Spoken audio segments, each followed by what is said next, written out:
Les évangiles et les actes des apôtres en un mois. 13e jour.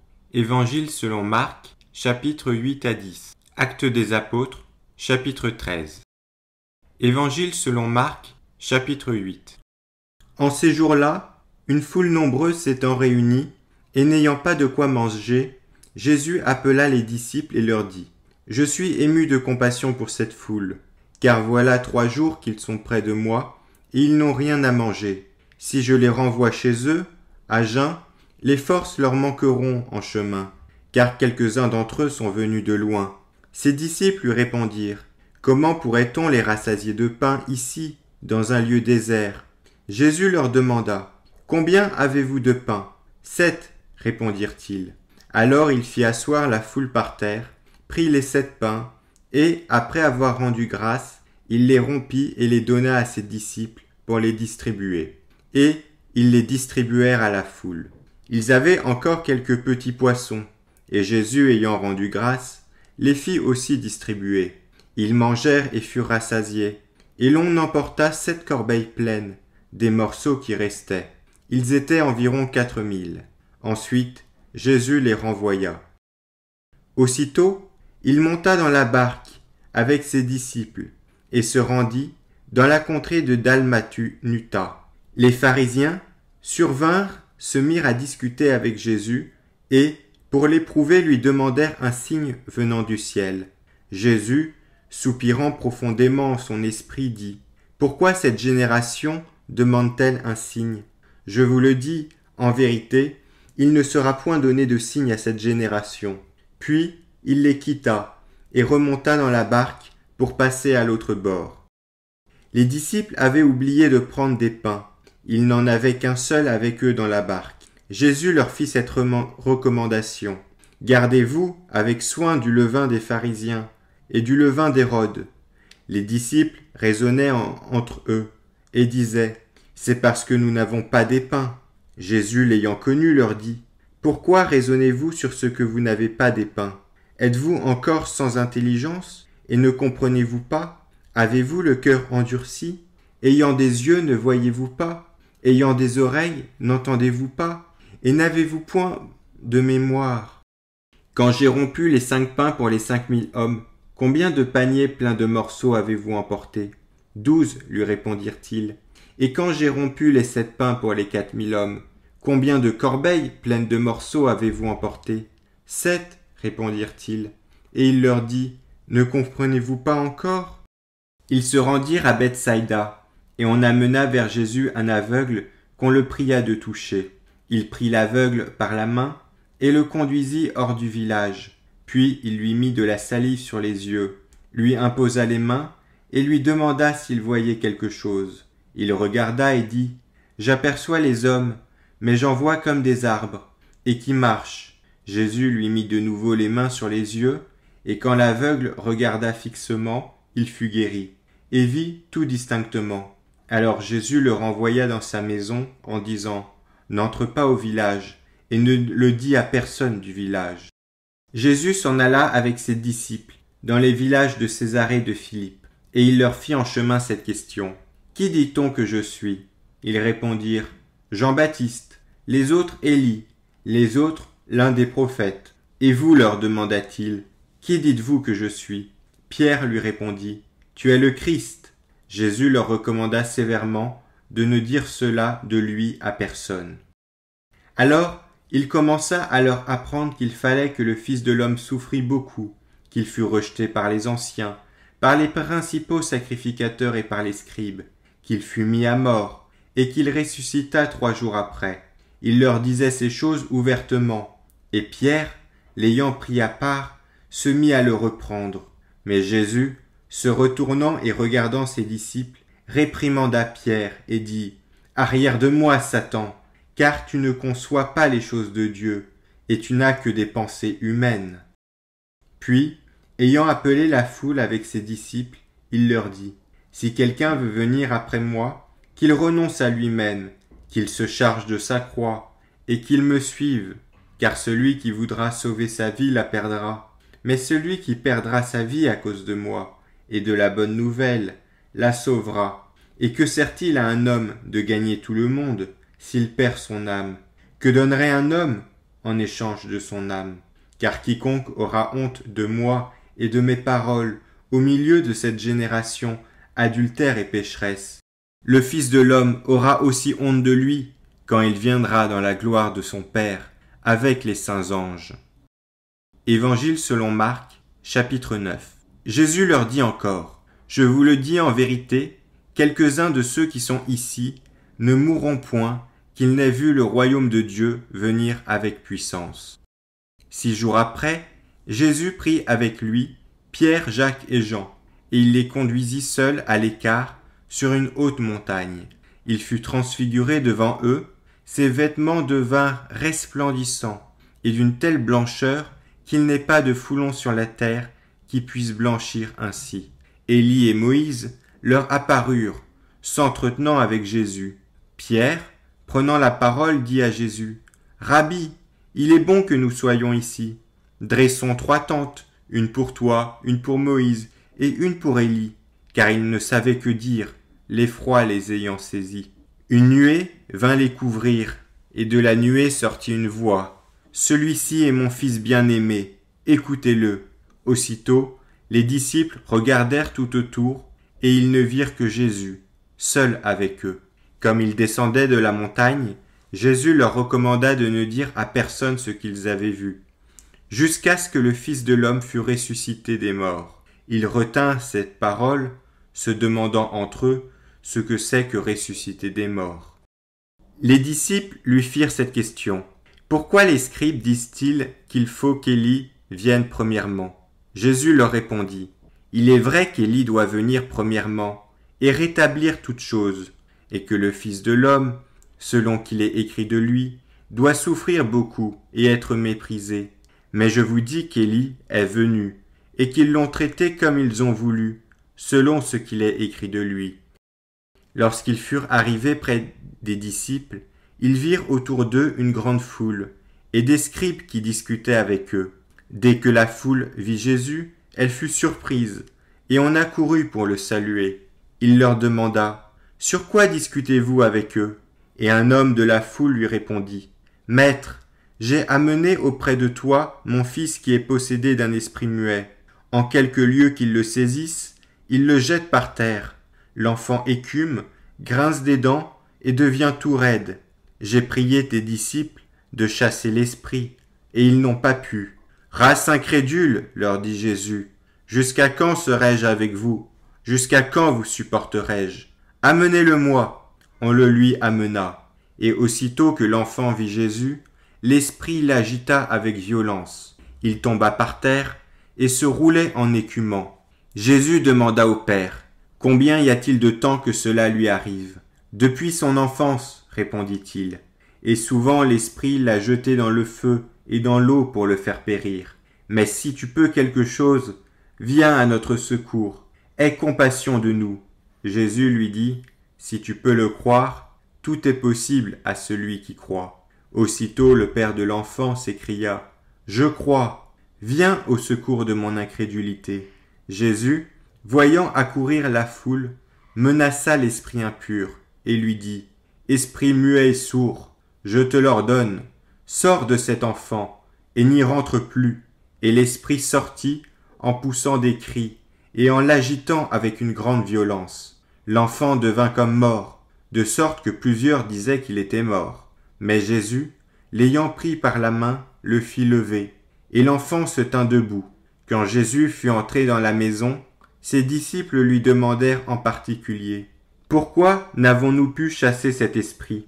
Jésus leur dit: Cette espèce-là ne peut sortir que par la prière et par le jeûne. Ils partirent de là et traversèrent la Galilée. Jésus ne voulait pas qu'on le sût, car il enseignait ses disciples, et il leur dit: Le Fils de l'homme sera livré entre les mains des hommes.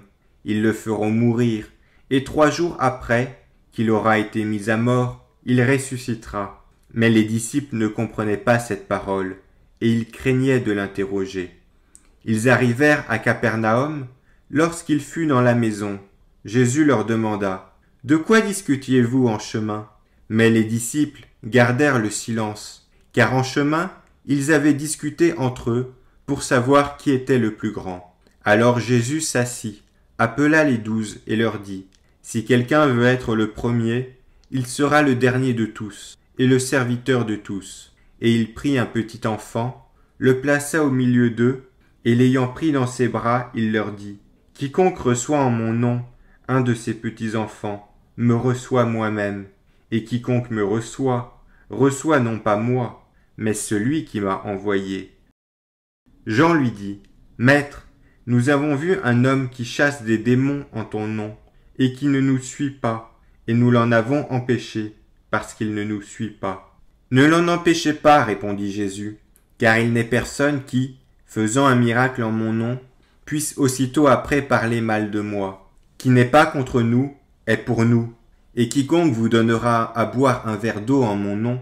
parce que vous appartenez à Christ, je vous le dis en vérité, il ne perdra point sa récompense. Mais si quelqu'un scandalisait un de ces petits qui croient, il vaudrait mieux pour lui qu'on lui mît au cou une grosse meule de moulin et qu'on le jetât dans la mer. Si ta main est pour toi une occasion de chute, coupe-la.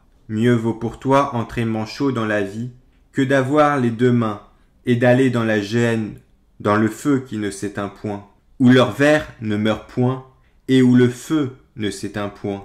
Si ton pied est pour toi une occasion de chute, coupe-le. Mieux vaut pour toi entrer boiteux dans la vie que d'avoir les 2 pieds et d'être jeté dans la géhenne, dans le feu qui ne s'éteint point, où leur ver ne meurt point, et où le feu ne s'éteint point. Et si ton œil est pour toi une occasion de chute, arrache-le. Mieux vaut pour toi entrer dans le royaume de Dieu, n'ayant qu'un œil, que d'avoir 2 yeux, et d'être jeté dans la géhenne, où leur ver ne meurt point, et où le feu ne s'éteint point. Car tout homme sera salé de feu, et toute oblation sera salée. Le sel est une bonne chose, mais si le sel devient sans saveur, avec quoi l'assaisonnerez-vous? Ayez du sel en vous-même, et soyez en paix les uns avec les autres.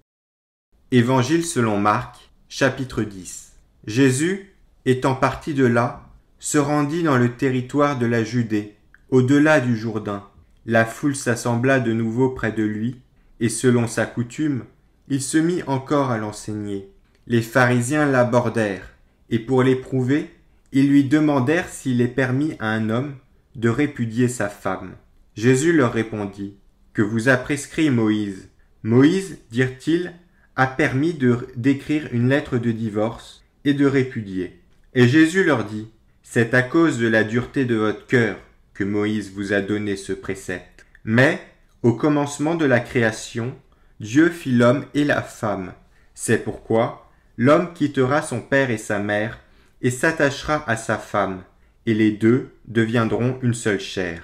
Ainsi, ils ne sont plus 2, mais ils sont une seule chair. Que l'homme donc ne sépare pas ce que Dieu a joint. » Lorsqu'ils furent dans la maison, les disciples l'interrogèrent encore là-dessus.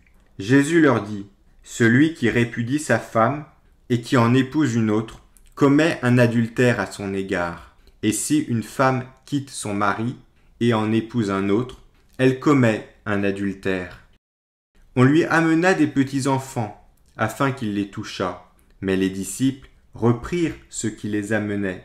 Jésus, voyant cela, fut indigné, et leur dit, « Laissez venir à moi les petits enfants, et ne les en empêchez pas, car le royaume de Dieu est pour ceux qui leur ressemblent.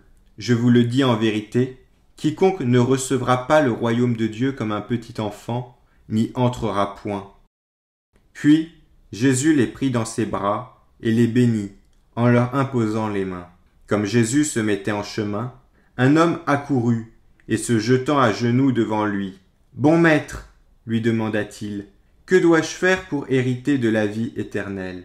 Jésus lui dit, « Pourquoi m'appelles-tu bon? Il n'y a de bon que Dieu seul. Tu connais les commandements. Tu ne commettras point d'adultère, tu ne tueras point, tu ne déroberas point, tu ne diras point de faux témoignages, tu ne feras tort à personne, honore ton père et ta mère. » Il lui répondit, « Maître, j'ai observé toutes ces choses dès ma jeunesse. » Jésus, l'ayant regardé, l'aima et lui dit, « Il te manque une chose. Va, Vends tout ce que tu as, donne-le aux pauvres, et tu auras un trésor dans le ciel. Puis viens et suis-moi. » Mais, affligé de cette parole, cet homme s'en alla tout triste, car il avait de grands biens. Jésus, regardant autour de lui, dit à ses disciples qu'il sera difficile à ceux qui ont des richesses d'entrer dans le royaume de Dieu. Les disciples furent étonnés de ce que Jésus parlait ainsi, et reprenant, il leur dit : « Mes enfants, qu'il est difficile à ceux qui se confient dans les richesses d'entrer dans le royaume de Dieu. Il est plus facile à un chameau de passer par le trou d'une aiguille qu'à un riche d'entrer dans le royaume de Dieu. » Les disciples furent encore plus étonnés, et ils se dirent les uns aux autres : « Et qui peut être sauvé ?»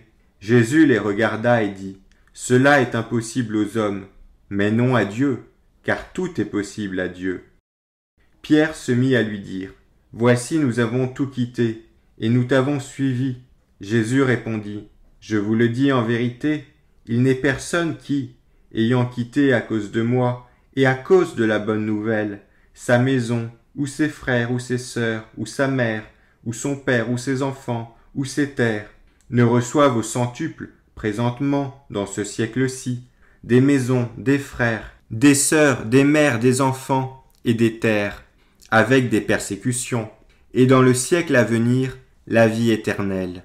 Plusieurs des premiers seront les derniers, et plusieurs des derniers seront les premiers. » Ils étaient en chemin pour monter à Jérusalem, et Jésus allait devant eux. Les disciples étaient troublés, et le suivaient avec crainte.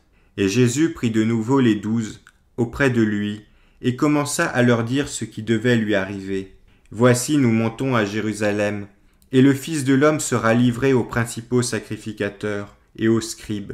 Ils le condamneront à mort, et ils le livreront aux païens, qui se moqueront de lui, cracheront sur lui, le battront de verges, et le feront mourir. Et 3 jours après, il ressuscitera. » Les fils de Zébédée, Jacques et Jean, s'approchèrent de Jésus et lui dirent : « Maître, nous voudrions que tu fisses pour nous ce que nous te demanderons. » Jésus leur dit : « Que voulez-vous que je fasse pour vous ? Accorde-nous, lui dirent-ils, d'être assis, l'un à ta droite et l'autre à ta gauche, quand tu seras dans ta gloire. » Jésus leur répondit : « Vous ne savez pas ce que vous demandez. Pouvez-vous boire la coupe que je dois boire, ou être baptisé du baptême dont je dois être baptisé ? » « Nous le pouvons, dirent-ils. » Et Jésus leur répondit : « Il est vrai que vous boirez la coupe que je dois boire, et que vous serez baptisés du baptême dont je dois être baptisé. Mais pour ce qui est d'être assis à ma droite ou à ma gauche, cela ne dépend pas de moi, et ne sera donné qu'à ceux à qui cela est réservé. » Les 10, ayant entendu cela, commencèrent à s'indigner contre Jacques et Jean. Jésus les appela et leur dit : « Vous savez que ceux qu'on regarde comme les chefs des nations les tyrannisent, et que les grands les dominent. Il n'en est pas de même au milieu de vous. Mais quiconque veut être grand parmi vous, qu'il soit votre serviteur, et quiconque veut être le premier parmi vous, qu'il soit l'esclave de tous. Car le Fils de l'homme est venu, non pour être servi, mais pour servir, et donner sa vie comme la rançon de plusieurs. » Ils arrivèrent à Jéricho, et lorsque Jésus en sortit avec ses disciples, et une assez grande foule, le fils de Timée, Bartimée, mendiant aveugle, était assis au bord du chemin. Il entendit que c'était Jésus de Nazareth, et il se mit à crier : « Fils de David, Jésus, aie pitié de moi !» Plusieurs le reprenaient pour le faire taire, mais il criait beaucoup plus fort : « Fils de David, aie pitié de moi !» Jésus s'arrêta et dit : « Appelez-le !» Ils appelèrent l'aveugle en lui disant : « Prends courage, lève-toi, il t'appelle. » L'aveugle jeta son manteau et se levant d'un bond, vint vers Jésus. Jésus, prenant la parole, lui dit : « Que veux-tu que je te fasse ? » « Rabouni, lui répondit l'aveugle, que je recouvre la vue. » Et Jésus lui dit : « Va, ta foi t'a sauvé. » Aussitôt, il recouvra la vue et suivit Jésus dans le chemin. Actes des Apôtres, chapitre 13. Il y avait dans l'église d'Antioche des prophètes et des docteurs, Barnabas, Simon, appelé Niger, Lucius de Cyrène, Manahen, qui avait été élevé avec Hérode le tétrarque, et Saul. Pendant qu'ils servaient le Seigneur, dans leur ministère et qu'ils jeûnaient, le Saint-Esprit dit, « Mettez-moi à part Barnabas et Saul pour l'œuvre à laquelle je les ai appelés. » Alors, après avoir jeûné et prié, ils leur imposèrent les mains et les laissèrent partir. Barnabas et Saul, envoyés par le Saint-Esprit, descendirent à Séleucie, et de là, ils s'embarquèrent pour l'île de Chypre. Arrivés à Salamine, ils annoncèrent la parole de Dieu dans les synagogues des Judéens. Ils avaient Jean pour aide. Ayant ensuite traversé toute l'île, jusqu'à Paphos, ils trouvèrent un certain magicien, faux prophète judéen, nommé Bar-Jésus, qui était avec le proconsul Sergius Paulus, homme intelligent. Ce dernier fit appeler Barnabas et Saul et manifesta le désir d'entendre la parole de Dieu. Mais Élymas, le magicien, car c'est ce que signifie son nom, leur faisait opposition, cherchant à détourner de la foi le proconsul. Alors Saul, appelé aussi Paul, rempli du Saint-Esprit, fixa les regards sur lui et dit « Homme plein de toute espèce de ruse et de fraude, fils du diable, ennemi de toute justice, ne cesseras-tu point de pervertir les voies droites du Seigneur? Maintenant, voici la main du Seigneur est sur toi, et tu seras aveugle, et pour un temps, tu ne verras pas le soleil. » Aussitôt, l'obscurité et les ténèbres tombèrent sur lui, et il cherchait en tâtonnant des personnes pour le guider. Alors le proconsul, voyant ce qui était arrivé, crut, étant frappé de la doctrine du Seigneur. Paul et ses compagnons, s'étant embarqués à Paphos, se rendirent à Perge, en Pamphylie.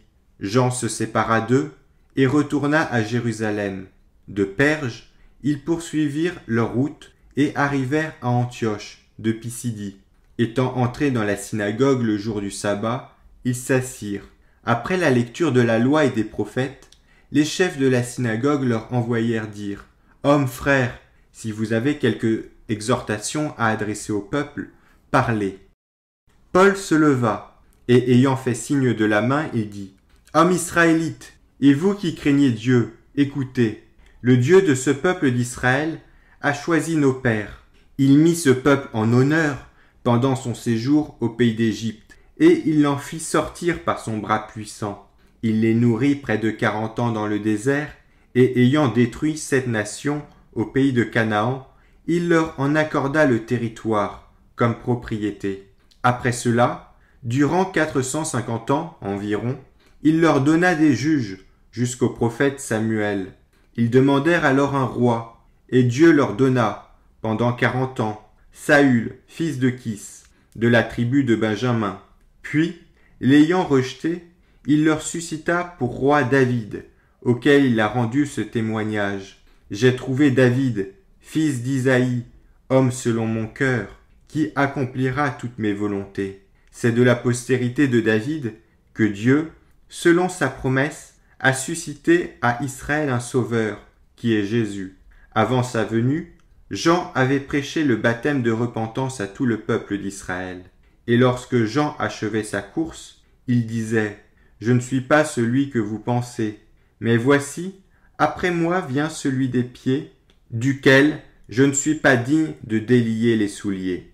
Hommes frères, fils de la race d'Abraham, et vous qui craignez Dieu, c'est à vous que cette parole de salut a été envoyée, car les habitants de Jérusalem et leurs chefs ont méconnu Jésus, et en le condamnant, ils ont accompli les paroles des prophètes qui se lisent chaque sabbat. Quoiqu'ils ne trouvassent en lui rien qui fût digne de mort, ils ont demandé à Pilate de le faire mourir.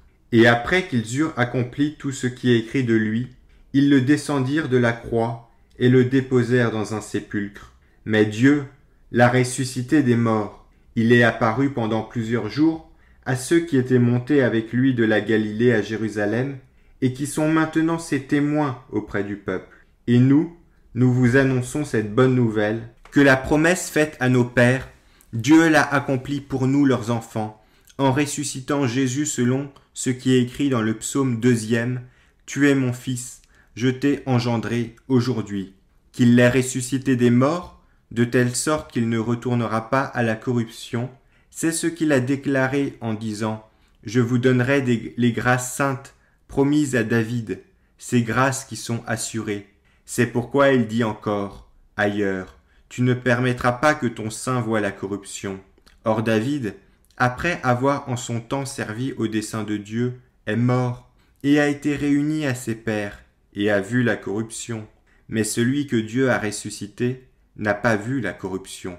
Sachez donc, hommes frères, que c'est par lui que le pardon des péchés vous est annoncé, et que quiconque croit est justifié par lui, de toutes les choses dont vous ne pouviez être justifiés par la loi de Moïse.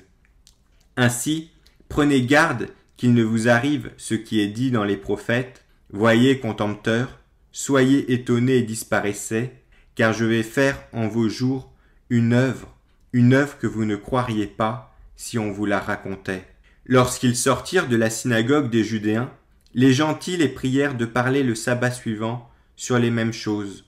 Et, à l'issue de l'assemblée, beaucoup de Judéens et de prosélytes pieux suivirent Paul et Barnabas, qui s'entretinrent avec eux et les exhortèrent à rester attachés à la grâce de Dieu. Le sabbat suivant, presque toute la ville se rassembla pour entendre la parole de Dieu. Les Judéens, voyant la foule, furent remplis de jalousie, et ils s'opposaient à ce que disait Paul, en le contredisant et en l'injuriant.